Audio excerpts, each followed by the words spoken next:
अगर आप जो मन में बोझ लेकर चल रहे हैं, कहते हैं कि हमारे पास बहुत जिम्मेदारियां हैं। एक संत थे, उन्होंने कहा था कभी भी पर स्त्री को टच नहीं कर, कमज़ोर है, मानसिक बोझा क्या है, कुछ भी नहीं। नज़रिया चेंज करें, हर चीज़ के पीछे बड़े टेंशन में चल रहे हो, बोझा लेकर चल रहे हो। ओम शांति। साथियों, स्वागत है एक बार फिर से हमारे इस YouTube चैनल में नए वीडियो में नए टॉपिक के साथ। तो आज का जो हमारा टॉपिक है, हम डायरेक्ट पूछते हैं भाई साहब से बिना टाइम वेस्ट किए हुए। तो आइए अपना प्रश्न पूछते हैं भाई साहब से। भाई साहब ये बताइए, अक्सर लोगों को कहते हुए सुना है कि हमारे ऊपर कंधों पे हमारे बहुत जिम्मेदारियां हैं, बड़ा बोझ हो गया है। लेकिन ये जो बोझ और जिम्मेदारियां हैं कि हमारे जीवन में हमें कुछ सिखलाता है, यह हमारे लिए एक तरह से कहा जाए बहुत ही बुरा काल बन करके आता है। इसके बारे में आज कुछ बताइए। बोझ अगर मानो तो बहुत छोटे चीज़ें भी, छोटे कर्म भी बोझ लगते हैं। हाँ। अगर जीवन में उमंग, उत्साह और खुशी है, हाँ। तो पहाड़ जैसे काम भी आपको बहुत हल्के लगेंगे। बिल्कुल। आपको एक उदाहरण देता हूँ। जैसे हर साल परिक्रमा आता है, 84 कोस, 14 कोस, पंचकोश। हाँ। तो मैं देखता हूँ कि ऐसे भी व्यक्ति होते हैं कि जीवन काल में अगर उनसे ये कहा जाए कि भाई यार 2 किलोमीटर 5 किलोमीटर जाना है, एक काम है, पैदल चल जाओ, आज कुछ भी व्यवस्था नहीं है। हाँ। तो उसके लिए जैसे बोझा बन जाता है। हाँ। पहाड़ जैसा, अरे इतनी दूर जाएंगे पैदल, कोई साधन कराओ, उतनी दूर कौन जाएगा, थक जाएंगे, धूप है, तो ये है, जाना है और आना भी है। जी, बहुत सारी वो अपनी गाथाएं सुनाएगा। लेकिन जब परिक्रमा आता है, हाँ, एक विशेष दिन आता है, तो लोग 14 किलोमीटर को भी बड़ी खुशी वो कम लगता है, बड़ी उमंग उत्साह से करके चले आते हैं। क्योंकि खुशी है, उमंग है, उत्साह है, एनर्जी बना कर बैठा है। तो उसके लिए 14 कोस भी कम लगता है। यहाँ 2 किलोमीटर उसको पहाड़ लग रहा है, बोझ लग रहा है।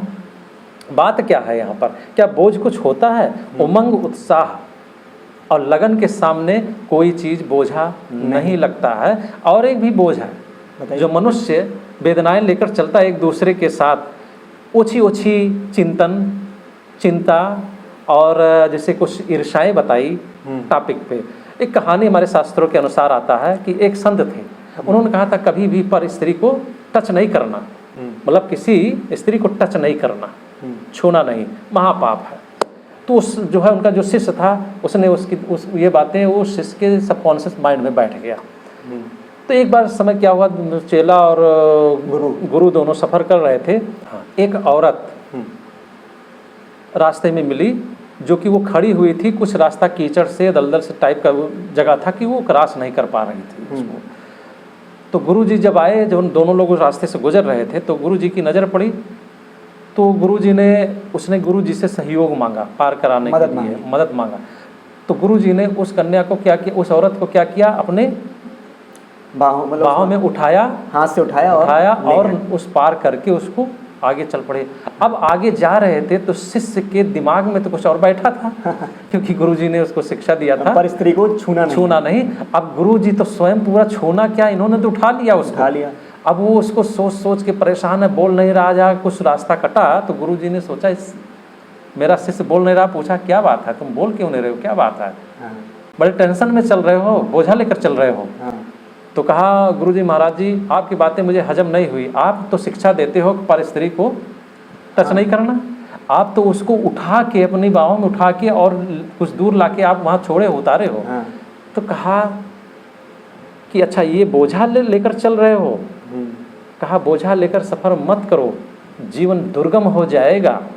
कहा मैंने तो वो बोझा वहीं उठाया और वहीं छोड़ दिया, और तुम बोझा लेकर अभी तक इतनी दूर तक सफ़र करते आ रहे हो। कहने का मतलब क्या है, जो हमारे संकल्पों को प्रभावित न करे, लोगों की नज़र और नज़रिया है, सोचने की किस तरह के धारणा की व्यक्ति है, किस तरह की क्वालिटी का वो व्यक्ति है, वैसे ही नज़रिया से वो दुनिया को देखता है। नज़रिया चेंज करें, हर चीज़ के पीछे भाव बहुत उच्च होता है और डाउन भी होता है, लेकिन भाव परखने की क्वालिटी चाहिए। इसलिए कहा क्या, बोझा क्या है, कुछ भी नहीं है। आप उमंग में रहो, खुशी में रहो, सेवारत रहो इस धरती पर, सब कुछ अच्छा होता जाएगा।